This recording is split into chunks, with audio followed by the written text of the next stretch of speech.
આપણા દેશની સરહદે રહેલો આપણો સૈનિક કે જે આર્મીની અંદરમાં ફરજ બજાવે છે, એ પણ જ્યારે ઈ ફરજ બજાવે છે ને ત્યારે આપણે બધાય રાત્રે સૂઈ શકીએ છીએ શાંતિથી. નકર ક્યારે બીજો દેશ ચડાઈ કરે ને એની આપણને ખબર ન હોય, પણ પેલા એને ખબર પડે છે. દેશના જવાનો માટે પણ એક તાળીઓ પડવી જોઈએ જોરદાર.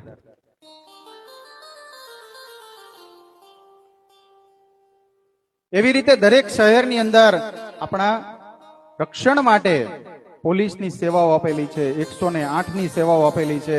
દરેક ડોક્ટરો કે જે આપણા મારા ને તમારા જેવા દર્દીઓની પણ પોતે દવા આપી અને દર્દીને હાજો કરે છે, એના માટે પણ એક જોરદાર તાળીઓ પડવી જોઈએ. સનાતન ધર્મને ટકાવનારા જે શ્રીમદ ભાગવત કથાઓ કરનારા વક્તાઓ છે, કે જે દેશ વિદેશની અંદરમાં જઈ અને પણ ભારતીય સંસ્કૃતિની પ્રણાલીને જાળવી રાખે છે, એવા વક્તાઓ માટે પણ એક જોરદાર તાળીઓ પડવી જોઈએ.